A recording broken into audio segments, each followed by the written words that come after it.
to the Meet Dave podcast. Thank you to everyone who's come out and see me. I was just in Chicago, and I don't know. I've been all over the place. I've been doing that a lot, Luis, where people ask me like, hey, where you been lately? And I'm like, I don't know. I don't know where I woke up today. Yeah, it all just goes together. Coming up soon, though, I'm going to be in Key West the end of August.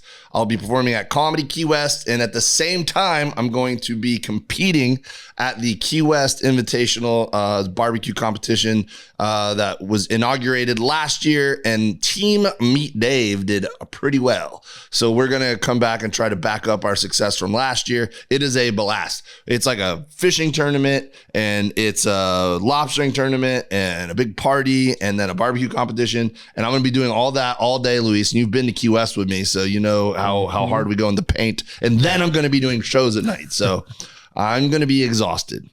And then I come back, and the week leading up to Labor Day, so I believe that's like August 27th to September 1st, I am relaunching my comedy festival, the Gundo Comedy Festival, which ran for 5 years in El Segundo, California before the pandemic. I'm bringing it back, and selfishly, possibly brilliantly, I am rebranding it the Gundo Comedy and Barbecue Festival. I'm getting some of my barbecue friends in town. I'm getting all my comedians on the shows, and we are going to bring the two worlds together in some really cool venues around El Segundo. So make sure you reach out. I don't have as of this recording, I don't have the website and everything up, but it's going to be up in the next week or so. Tickets are going to be going on sale soon. Come support if you're in the LA area. And I'm super excited about this episode. I've been talking a lot the past few episodes about a cool trip I did a few months back where me and a couple other barbecue guys met up in Texas, and we went on a hunting trip. And our guest today is the person responsible for making that happening. He's a dude that I definitely bonded with, I connected with, very impressed with all the things he's doing. He's got a company called Monarch Hunting Products, and I'll let him tell you a little bit about it. But he's, trying to grow this company and trying to build some cool experiences for some people that will help, see what he's about and hopefully help get the word out about his products that he's selling. So I'm going to definitely ask him about that so that he can tell you in his words. I think you're going to really enjoy learning a little bit about hunting. Look, hunting and barbecue go hand in hand. So it just made sense. Okay. So without any further ado, guys, please meet Corey Lehr.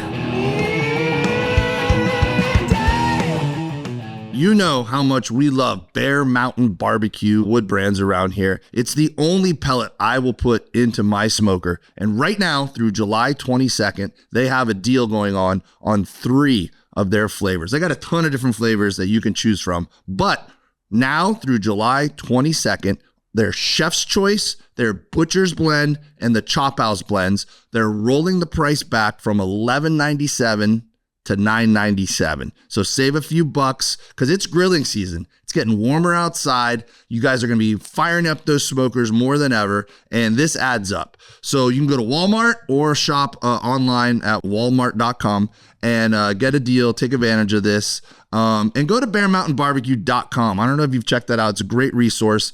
You can learn how to pair pellets with different foods, cooking styles. They've got a lot of info, times and levels of heat and the smoke that you want to shoot for. There's recipes, grilling tips, the whole 9 yards. bearmountainbarbecue.com. Go check out Walmart or walmart.com. Get these deals before they're gone. It's going to be going on through July 22nd. So I feel guilty that I'm making you join me from vacation, and you just let you let us know. You weren't going to let everyone know that you're wearing your board shorts right now. So even though your business up top, you are on vacation mode down below. I am not mad to show it. I mean, shorts and all, baby.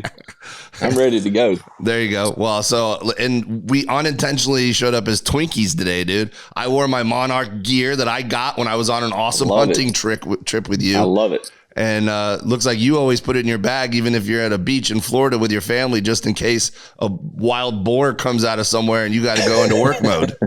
Man, it's honestly, these hats, they're just comfortable. I just really like this hat. I mean, and it's just a plus. It's got our logo on it, of course, but I mean, it's just a good fitting hat, Easily become one of my favorite hats. This has definitely made my rotation, and I'll have to send you some photos. I actually wore it on stage at the Chicago Improv this weekend. So heck yeah, I've been rocking Monarch pretty heavy, buddy. I love it, man. And hey, look, the fact that we're both Auburn grads, it makes it even better. That was going to be my next statement is before we get going here, I just want to give you a hearty War Eagle to my fellow Auburn grad. War damn Eagle, baby. So now explain to people what Monarch is. You graduated from Auburn, you went back to your home state of Texas, and now you've I would call you a young entrepreneur who's doing very well and doing some really cool things. And explain Monarch and kind of your path right now to everybody. So 2019, I bought Monarch from an individual. Let me back up. So I've always liked to fix and flip things. I started out with 4-wheelers, golf carts, blah, blah, blah, blah, blah. And the older I got, I've kind of turned it into the business side and had an opportunity to buy a failing company that it was a struggle uphill in 2019. But we've gotten past that. We bought it and moving forward and doing things like we're doing now with you guys. Monarch itself has been around since I think the early 80s. And we've taken over and predominantly what we do is deer blinds and deer feeders. We've got 6 or 7 SKUs now that we focus on the most. And unfortunately, when you guys were out for the hunt, we weren't able to showcase those as much as I wanted to. Because it was 120 degrees? Exactly. I mean, we had, when we were sitting there, I told you guys I had a plan of what I wanted to do, but we were going to kind of be organic with it. And the more the heat kept going up, I was like, man, I am not cooking these dudes in deer blinds in 110 degrees. You know what I mean? So let's just stay away from that and have fun eating some great barbecue and killing some pigs. But yeah, we graduated Auburn, we were in the mulch industry for many years, and we sold and had an opportunity to buy this company to fix it, kind of rebrand it, rebuild it. We are not out of the clear yet. I mean, we're doing a heck of a lot better than we were in 2019. But there's always room for improvement.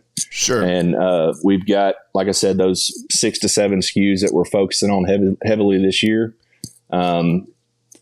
Feeders and blinds. That's it. Well, we did get to see the mobile deer blind that you brought by for us to look at, and it's a very elevated product. It's like the Rolls Royce of deer blinds, and so I'm surprised you don't have a full functioning air conditioner in there. We're working on that. But actually, after you guys left, Jeff and I down there at Prairie Hill, we were talking, and I said, dude, when we keep going down this path and we're going to do these things in the summertime, I'm going to go out there. And we didn't even have the time to take you guys out there and see. We've got some big 8x8 deer blinds that are 12 foot in the air that we built that are out there, and we'd planned on hunting. And I told Jeff, I said, we got 3 or 4 of them out there, and you got to let me at least put some AC in 2 of them so that we can get out there and enjoy them. Yeah. So that is on the dock. I mean, we're doing that. That's going to happen for next time. So we'll be in there, and hopefully, I know that a lot of people out there are going to say that's not hunting and all that stuff, but I'm not hunting in 110 degree weather in a metal box. Yeah. I mean, hey, we were using a school bus. I don't know if we're allowed to talk about that publicly or not, but. Oh, yeah. Well, I mean, there may or may not have been some outlaw things done that will not be put on TV, but we definitely used the school bus. Well, we had what, 23 people out there? Yeah. Total. And that was the very first, to talk about that for a little bit. I mean, that was the very first event we had done at that size. And I will honestly say, I'll never do it that big again. Yeah. That was harder than running the company. Yeah, I think a little bit more of a boutique trip is a little easier, no pun intended, but a little bit of a smaller scope. Yeah. Yeah, I mean, because I planned it all out. We got it all dialed in. And I'll be honest with you, man. When I was talking to Ty about it, I said, we asked everybody under the sun, with the expectation that 60% of them were going to say no. Yeah. And nobody said no. And I went, oh, crap. Dude, I can never do that kind of stuff. I'm traveling nonstop, right? And when I'm not traveling, I want to see my family every now and then, And yeah. Ty hit me up and was like, hey, do you want to do a hunt with, Malcolm and Jody and, all my buddies? on this date to this date. And I'm like, man, there's no way I could do. And I look and I go, wait a minute. I go, I'm going to already be in Texas that weekend. Perfect. Worked out great for me. I did a weekend of shows in Austin and then rented a car and was down there Monday morning hanging out with you guys. Well, see, and that was the whole kind of intent behind it is because I can't even remember now. It was last month we did that, right? Oh man, I think it was a couple months now. Whatever it was barbecue month, wasn't it? Oh yeah, maybe it was May. Yeah. So I was talking to Ty about it, and I said, man, this is a great time for us to pair that barbecue world with the hunting world. I mean, it's y'all's barbecue month, and then we can kind of spice it up a little bit with the hunting side of it. And I mean, because a majority of the folks at barbecue like to hunt, so I saw an opportunity there for that to be beneficial for all parties involved. Granted, long story short, the memories we made, the contacts that we have, the networking that we have out of it, that weighs more to me than anything than a view on whatever media platform. But no, it was a blast, man. And I think it was just really smart of you and everyone involved to kind of make it happen because look, those guys, especially Malcolm and Jody and we see each other at barbecue festivals and things like that, but we're usually there to do something, so it's like, it's fun to hang out, but we're all like, go, go, go. So to go do something that felt a little bit more recreational and like a hang, but had a purpose because, we got a bunch of cool stuff there from sponsors with smokers and proteins and hunting gear and all kinds of stuff. And we made a ton of content. So it was a working vacation, but it was just an easy thing to say yes to. And it was a blast. And I think it was really smart of you having the resources and the relationships at the hunting camp and whatever to make it happen. I think everyone really benefited from it and had a blast and made friends. And I mean, let's talk about it just a second. So we had 23 people there, and on the, I hate this word, but the influencer side, we had you, we had Jody, we had Malcolm, the Buck Junkies crew, Trent Ellis, Ty, Texas Brewing Barbecue. Yeah. The rest of them were we had SIG guys, we had AGM, Dead Air, Poncho wasn't able to make it, but sent us some shirts. And then the Gritter crew came out. Black Cactus Armory came out. Who am I missing? Gosh dang it. Lord, so many people. And if I missed the name, I apologize. Chi-Tex Barbecue, my buddy Scott came out. Yeah, Scott was great. And then Jay with 840 Farms. That whole scenario there, Scott, we were sitting there talking when that the lunar eclipse or solar eclipse, whatever came through. And I was telling Scott about what we were trying to accomplish. And I said, man, I'm going to be honest with you. I'm over my head. I mean, it's overwhelming. And I said, but I need somebody to cook for us Friday night. And I said, would you be interested? Because he's just kind of rolling out his whole little deal with Chi-Tex. He said, I'd love to. And he said, let's take it one step further. Let's bring Jay in at 840 Farms. I'm like, God, let's do it. Yeah. The more, the merrier. And then when it was all said and done, I'm sitting there going, how are we going to hog hunt with all these people? And that's when of course the school bus came into play. You went on Facebook Marketplace and found a school bus for sale. You're dang right. Do you still have the school bus? Unfortunately, no. That was a whole deal in itself. I was sitting in my office, man, and I'm over there freaking out on logistics. I'm like, all right, we've got all these guys coming. There's absolutely no way we can set them. We're not all getting in one side by side. And I don't have enough side by sides to run people around. And I got on Facebook Marketplace and I just typed in school bus. And there was a guy, no lie, 4 miles down from my shop selling one. And I went, I'm in. He had it on there for a price and I offered him like $1,000 less. And he goes, yeah, that's fine. And I went, crap, I should have offered, even more. You're like, I just bought a school bus.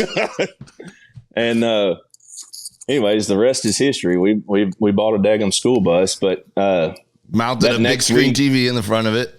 That's what we got. Well, that's something else. Jeff down there at Prairie Hill, I told him what I was doing, and I ran everything by him first, of course, because he runs the show. He's the before we do anything down there, it's got to be approved by him because that's his setup.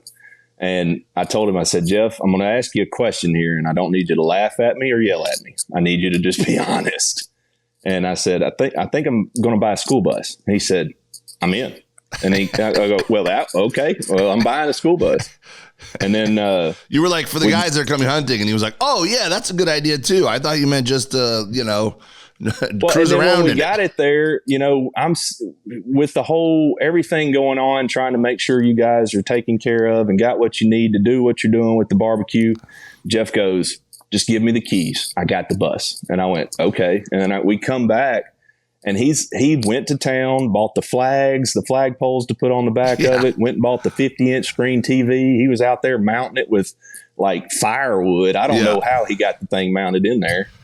And man, it just worked out. You know, we got a group of guys together that in all honesty, the fact that everybody meshed as well as they did is surprising to me. Like, I mean, it's like it's like we'd been friends for 30 years. Yeah. You know what I mean? Well, and it worked out. Yeah, man. Well, it comes back to, like I said, it was a really unique, really cool event, and something we all shared together. And, on your point too about how these guys all chipped in and became a part of it, I've found that in my life, man. I've tackled a few things. I threw a comedy festival in my neighborhood, which I'm bringing back in Labor Day week, and I'm going to rebrand and relaunch my old comedy festival as the Gundo Comedy and Barbecue Festival. Sweet. So I'm taking a page out of your book, and I'm meshing my two loves, which is comedy and barbecue, and I'm putting them together in one big event, and I can't wait to share that with all my friends. That'd be awesome, man.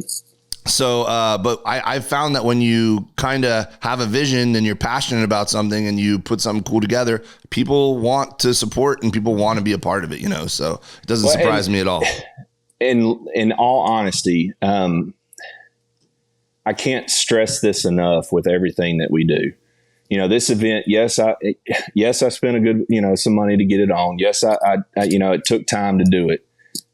I don't want it to be, there's not tunnel vision in the sense of it's all about Monarch. I want to surround myself with folks that have the same vision that I do in regards to, if I'm going to be successful in this journey, I want you to be just as successful out of the outcome. You know what I mean? It's a team effort. I don't want it to be one-sided by any means. Yeah. And I truly feel like, going at life in general that way, that's just the way to be, man. Totally, man. No, that'll take you far. I always believe in that, dude. You can't just, you can't be selfish in business, and you can't be selfish in chasing passions or whatever. You need people to be rooting for you, and vice versa. I mean, I want to see Monarch succeed just as much as I want to see Meet Dave and Dave W Comedy and that whole crew go. I want to see that it's a two-way street. We all can benefit from it, and that's why when I talk about this stuff, I get mad at myself sometimes because we had so many people there, and I hate the fact that if I miss somebody's name or I don't promote somebody as much as myself, you know what I mean? Yeah. Like I want to make sure that everybody gets the recognition that they need. It's not so that we can all grow from it. And like with Malcolm and the Buck Junkies crew, Malcolm 2 days after this whole thing, him and I are doing some, he's helped me on some other avenues in regards to getting some product out. And Trent Ellis, he might as well be a brother from another mother. I don't know. I mean, that kid, him and I, if you want to really talk about it, he's probably the very first little setup that we did. He came out last year, and we did a big doe hunt and quail hunt and all that other stuff, and kind of started this whole ball rolling of, okay, I think we have something here as an opportunity to get some guys together and promote everybody's brands. You know? Well, Trent's a great follow on Instagram. I met him that weekend, and I followed him, and he puts out some really funny videos and really encapsulates that hunter lifestyle. He put something out not too long ago, and it did well for him, but he was acting as his wife. I told him, I said, dude, if I have to watch another video, you acting like a woman, I don't know what I'm going. But I mean, they're all, everybody. Jody with RecTech. That's the first time I've ever met him as well. Yeah. And he's, he's almost too kind. Yeah, I don't know if he gets mad. You know what I mean? Yeah, no, he's the best, man. That's my dude. And then, you know, the fact that we have the connection that we have on the Auburn side, I mean, a lot of people out there don't understand that. And I know they probably think we're crazy, but I mean, it's a real deal. You meet someone else that went through the same experience as you went through at that university in that town.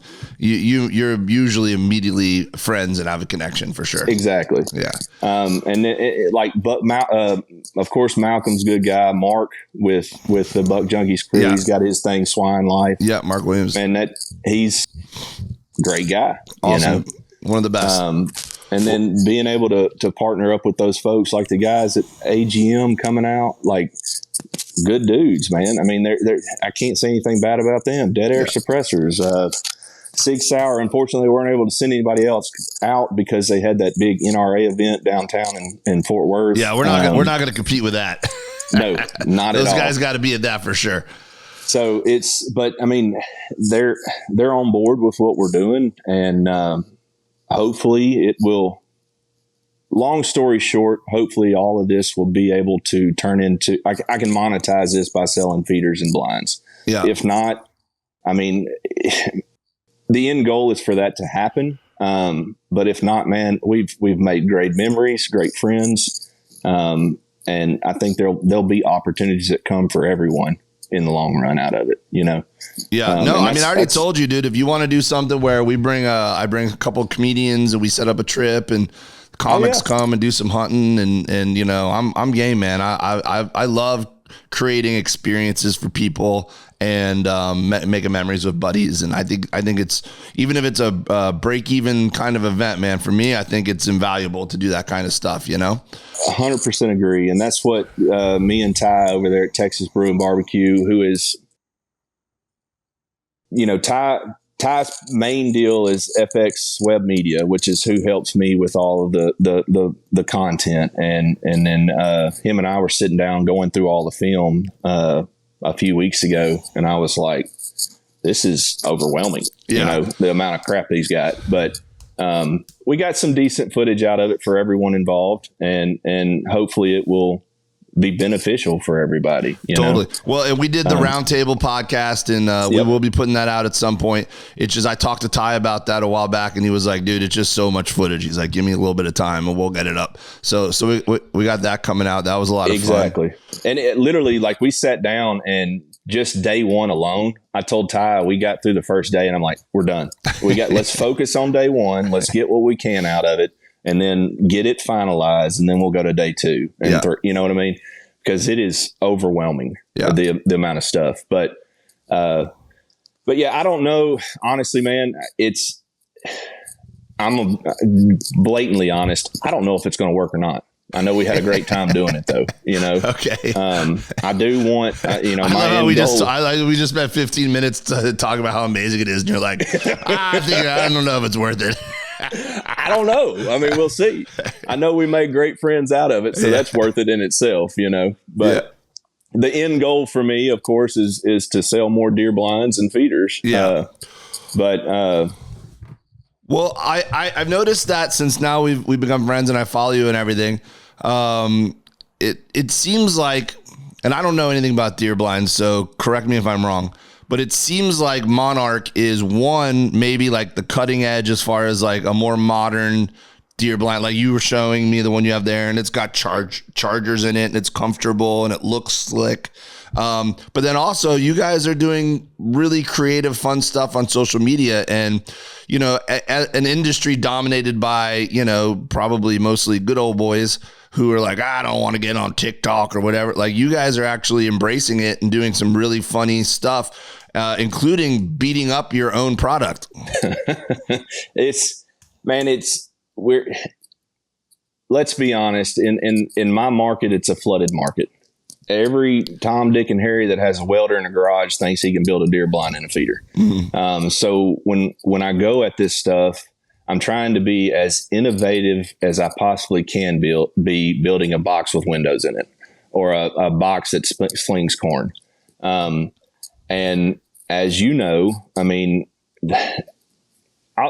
a year ago, I had no clue what to do and how to do on social media, and I still don't. But I mean, we're pushing hard for that side. I mean, it's the way of the world now. You've got to be in front of somebody on some platform doing something. So when you see us out there, I'm trying to take a little bit of everything that I've learned from all of you guys, and take little bits and pieces of that and throw it into the social media world and see what sticks and works for us as Monarch. Well, so you normally take the bucket that you pour the feed out, and then you throw it at the feeder, and it's kind of like it catches your attention. Like, oh, why is this guy beating up his product? Well, he's proven it's tough. It's not gonna. It's exactly. Gonna but then when we were there with you, we blew one up.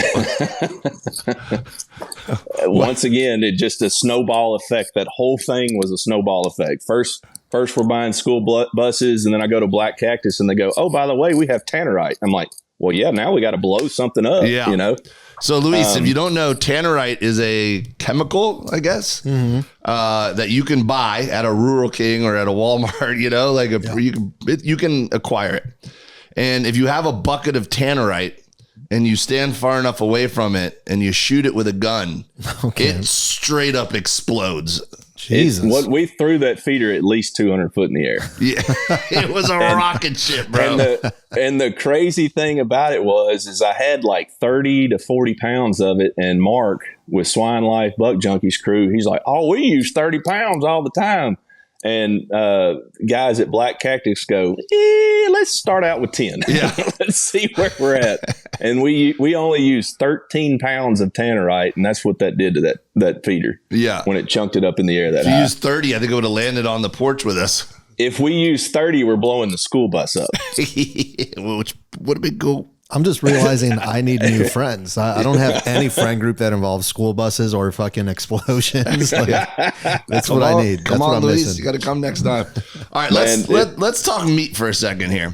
All right. So, you've been a hunter your whole life, I'm guessing, right? Yep. You grew up doing all that. So, first of all, we ate some really good pig while we were there, but that was Mangalisa pig from Jay over at A40. And I mean, some of the best stuff I've ever had. What we did not eat the wild boar we were killing that particular weekend. Do people eat that? Is it safe to eat, or is it gross?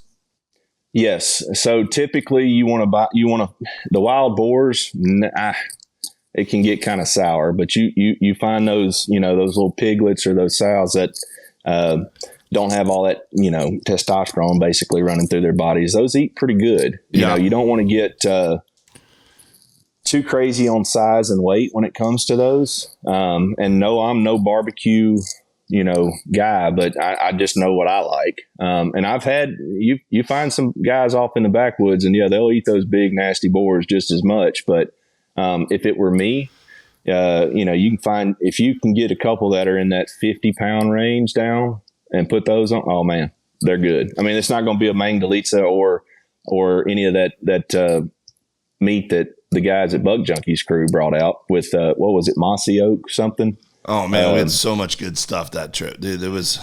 But yes, you can eat it. Now, deer, on the other hand, I could probably show you boys a little something when it comes to cooking some deer meat.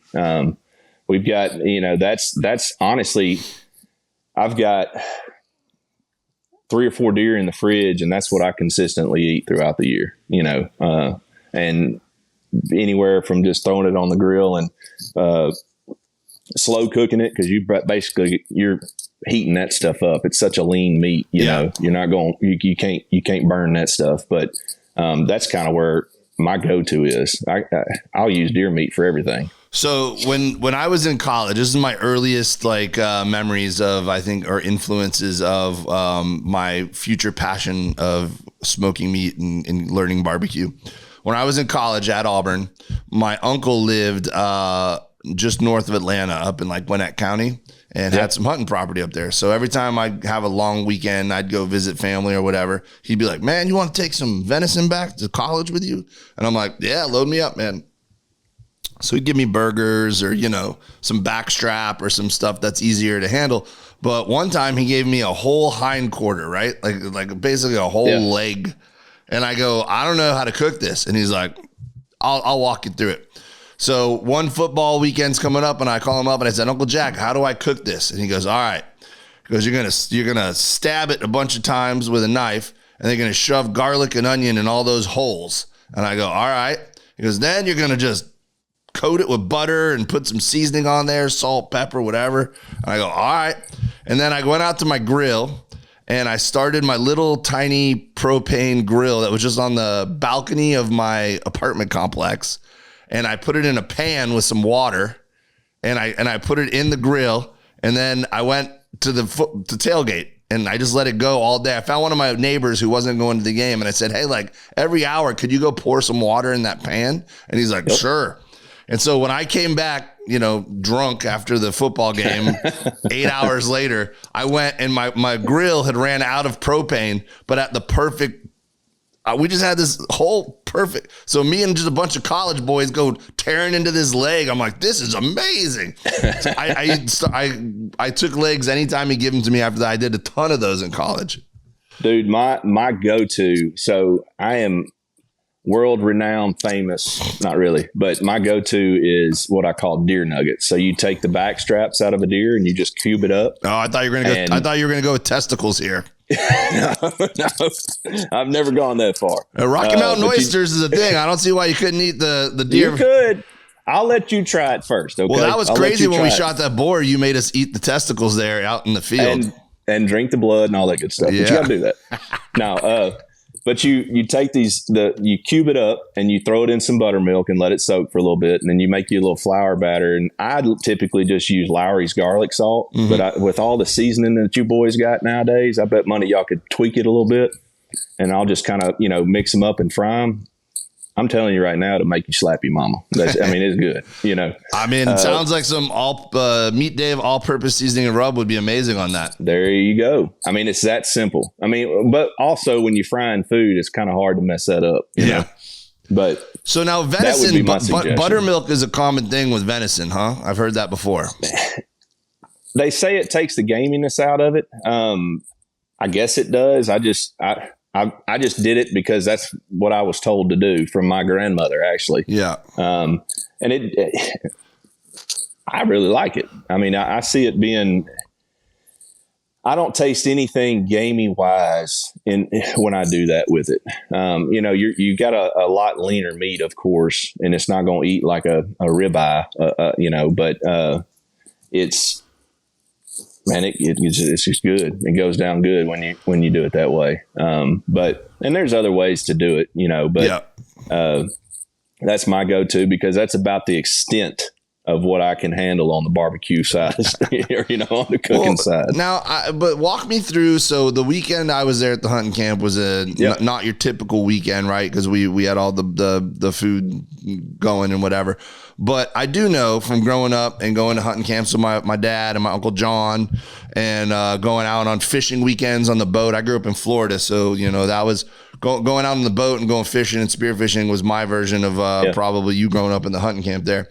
And I will tell you that we ate well. My watching my dad and watching my uncles cook these big giant meals, whether it's venison or a giant grouper we caught, or making dove jalapeno poppers. If we were dove hunting or whatever, like that was a big part of the experience and everything. So even though it was not typical the weekend we were there, like we had a lot of guys there cooking. I got to believe you guys normally eat pretty well and do pretty good on those trips. If you don't gain 5.5 pounds a day, you're not hunting right. You're cooking, you're killing and cooking, it's, a typical day for us is you don't get much sleep, of course. But you get up, you hunt and there's nothing better to me to not only put in that hard work to get a site set up, to pattern a deer, to be able to harvest that animal and then, clean it, get it all quartered up and ready to go and throw it in a pan that night. There's no better than fresh meat right there. Yeah. So yes, you're going to gain. Now, granted, it's not going to be to the extent of what we did during our hunt by any means, because we had 200 pounds of meat we were cooking. But We had sponsors. Correct. But you're not going to go home hungry. Yeah. Now you will if you can't shoot. If you can't hit the broadside of a barn, then you're going to go home hungry. Man, I'm telling you, when you're talking about those boars, it totally remind me of the fishing trips with my dad as a kid. Because we kill a little 10 to 20 pound grouper. We're putting that in the frying pan that night or on the grill. Like we're eating that night, Now, if you kill a 30 to 50 pound, grouper, you're going to take some awesome pictures. You're going to show it off, but you might want to, the Bahamians who live on the island will take that all day. They're like, dude, we'll eat that. But we're always a little skeptical, get some, you get sick from it, Yep. So we, some people were into it. Some people weren't. Man, it's in all honesty, it is a lifestyle for me. I mean, this is what I grew up doing. I mean, the guys that I'm out here on this trip with right now, Blake and Josh, I mean, I've known them since the 3rd grade, and that's all we've done since we got here is we're planning hunting trips. Where we going to hunt? Where we going to go? Right, well, I mean, I assumed you were with your family doing a nice family vacation. You're on a boys trip? We're there. No, it's a whole family thing. Okay, I mean, Josh's family here, Blake's family, mine. It's a whole shebang, but it's what we love, man. It's nothing better to me to have a little bit of quiet time in the morning, with the big man upstairs watching that sun come up when the birds start chirping, the wind's howling through, all that stuff. Then 2, it's like, for me, it's like almost like chess. If I can figure out a wild animal that does not like people, does not want to be around, and play the wind right, pattern them properly, make sure that they're here at this, it's not a lot of people. The hunting out in Texas is a little bit different than what I grew up doing. But putting in all that work and effort, when you see that picture of somebody holding a fish or those horns or whatever else, for me, it's all the effort that went in 6 months before to get to that point. Yeah. I mean, it's life in general. Yeah. You got to put in the hard work. And that to me is more than the trophy itself, and that's, I think, why I'm so addicted to it and why I'm in the business that I'm in regards to feeders and blinds. I mean, but it's not for everybody, of course. But when you grow up in Southwest Arkansas, it's really, you either go hunt or go work in a chicken plant. Yeah. Well, I don't know if these people listen to my podcast. Certainly they won't listen this deep into the podcast, but of course there's people out there who, will say like, oh, you're killing an animal and we could live side by side with them. And what they don't realize is somebody who's passionate about hunting and gaming and has grown up doing so probably has done more to ensure the health of our planet and has more respect for nature and God's gifts than anybody else in the world, because we're not just out there murdering a bunch of animals and laughing at it. Like it's conversational.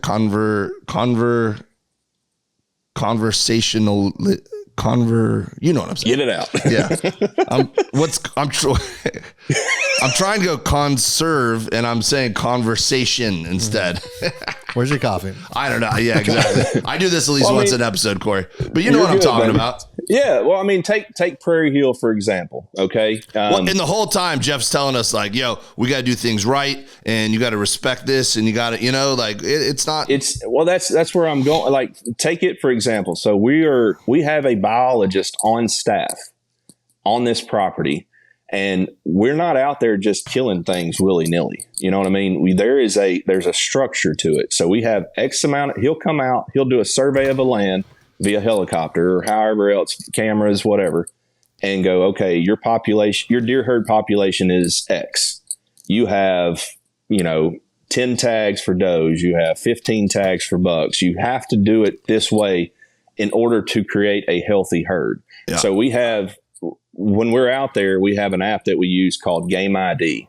So if there's a picture that comes up if you're in the deer stand and you have footage of an animal, you put it on Game ID. So, and then a biologist will look at that and age that deer and tell you if it's mature or not, if it's a shooter or not.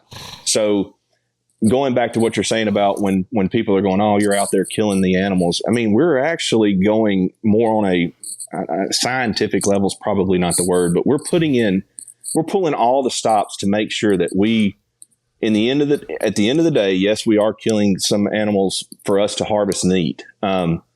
But they are more healthy. They're growing to be bigger, more mature, live longer, not have any diseases, all this other stuff because of how we harvest these animals through the years. And that's a big deal for me because I'll be right with those guys that don't like to kill animals if you're just killing it and not, and wasting the meat. Why do it? But for me, if you're not shooting to kill, if you're out there just, I always hate taking people out spearfishing and they're just taking shots that aren't realistic. And I'm like, dude, all you did is just wound it. Yeah. Yeah. Like, you weren't going to hit that snapper from this far away, bro. Like, exactly. And that's a big deal. And that's what I try to teach with my kids too. And I have not conquered that yet. Cause my little boy, if it's walking, he's ready to shoot. So I'm working through that right now, but, teaching them, we harvest animals a certain way for a reason. Yeah. And we don't just shoot everything that walks. And I'm not going to just everything. And I'm 100% on this. I mean, everything that I've killed, even last year, I mean, it's in the freezer right now. And that in itself is a conversation piece. I had a truck driver come to the shop yesterday to unload some stuff. And he's like, oh, you build deer blinds and feeders for a living? And I looked around and I thought to myself, all right, I could be sarcastic and go, no. And I'm around 100 feeders. But, at the end of the day, I was like, do you want some? And I gave him like 4 or 5 pounds of meat. And he came back a couple weeks later and delivering something else. He said, man, that stuff was great. My wife loved it. And I said, well, take some more, man. And long story short, doing what I do is not for everyone by any means, but being able to build deer blinds and feeders for a living and to see what brings me the most joy. I got a couple pictures yesterday of a guy from last year that took his son out for the first time and killed his first deer, and it was over one of our feeders. And I was like, man, I'm proud that you bought the feeder, but that makes me more happy than anything. Yeah. We're getting these kids out in front of them, and they're making life experiences from it. Now, granted, the life experiences we made a few months ago are a little different, but ours involved bourbon. Ours involved bourbon, a lot of guns and ammo. Yeah, I will say that's a big difference between hunting and fishing too, is that fishing, you can completely be drinking the entire time. Hunting, it's like, we got to go on the hunt. And then after the hunt's over, then we can, when we're not shooting guns anymore, then we could have a cocktail or two. Speaking of that, we brought that up. We were over there looking at that footage, and there was that, how I made everybody go out there to the shooting range. I wanted to get them behind the guns, get accustomed to them. And we got a clip with you. And the first thing you said when you got up there, Jeff was talking to you, and you said, Jeff, go ahead and just talk to me like I'm stupid. And he said, buddy, I already am. I just got that face, I guess, huh? And I looked at that and I went, that's perfect. I mean, that made the hunt, Because look, I've been hunting before, but I don't go enough that I want to. I don't mind humbling myself to make sure I shoot a very powerful gun correctly. Well, that's like because remember you were coming up from Austin and we had already done the safety meeting inside. Yeah. And so when you got in, you literally, I don't even know if you turned your car off and got out your car and you had a gun in your hand within like 3 minutes. America. And because you literally got there and went straight to the shooting range. And that's when Jeff, he kind of went back through the safety thing with you on what to do, when to do it, and how. And when you said, yeah, man, just talk to me like I'm stupid. And Jeff goes, I already am. Yeah, he took that liberty. All right, before we wrap up here, let's do let's create a commercial for you, okay? Okay. So we'll We'll do this on the fly. We'll see how it comes out. But Corey is putting his heart and soul into Monarch and trying to make it the best company it can be to sell deer blinds and feeders to hunting enthusiasts. So let's just write a script on the fly here, because your social media, you're doing great at it, right? And I feel like I can help. We can go to a new level. So I'm gonna be a city slicker, and you're gonna be the expert, and you're gonna be and you're gonna be explaining it to me, right? All right, here we go. And scene. Hey, mister. What's this? Oh, wait, that's not an accent of a city slicker, is it? All right, wait. Sorry. And scene. Hey, man, cool phone booth. Yeah, man. We call these deer blinds in the South. What they do is you're able to hunt out of these. Oh my goodness! Animals. The deers are. You're shooting blind deers. That's not safe at all. Well, some of them are geriatric, but it's okay. So what you do is you walk up these steps, you get in this blind, we put you in there with our charging port system. We keep you with the outdoor elements out, so you can be somewhere cool, calm, and collective. So if you're not a big hunter and you just want to go up there and just have your Zen moment, you could do that as well. Can I shoot with my cell phone camera to make reels?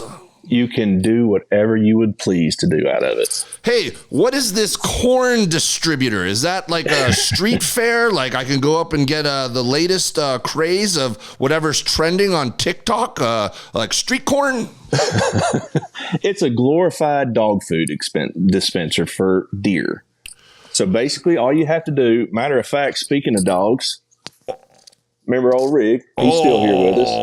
Dogs are good for commercials. All you have to do is set her out, man, throw some corn in it, and let it just forget about it. And you're sitting there and you're ready to feed these animals and keep them full, happy, and healthy throughout the year. Well, Corey, I'm just a schlub from the city, but I think you've turned me into a hunter. I would like to buy one deer blind and one feeder, please. Let's go hunting. We can do it, baby. And scene. There you go, dude. I like it. We need to write a few jokes in there, but I like the characters. Hey, whatever you want to do, man, you know I'm here for it and all about it, baby. Hell yeah, Most man. especially with my Auburn grad. Well, I told you, man, I think what you're doing super impressive. I think you're going about it the right way. We had a blast. You knocked it out of the park that weekend.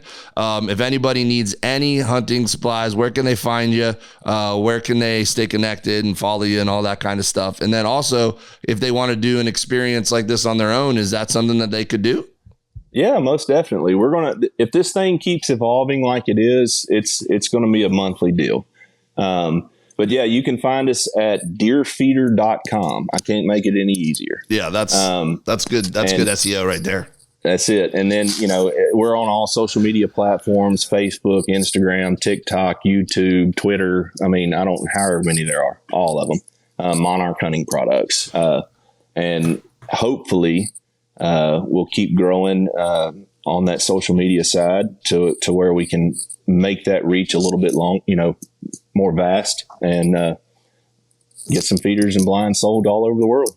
Heck yeah, buddy. Well, we're going to tag all your stuff right here so people can follow you.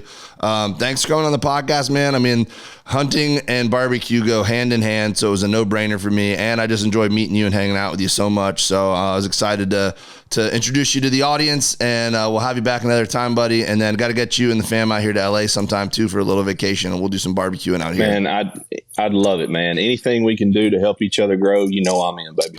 Cool. We'll get your kids up on some surf lessons, too. Oh, look, mine are ignorant. I'm just going to be honest, but they ready. We'll make it. We'll make it happen, man, for sure. And oh yeah. In closing, I would just like to drop a War Eagle. Hi. That's it. I love it. All right, brother. I love you, buddy. Thanks so much, man. All right, man. You too, bud.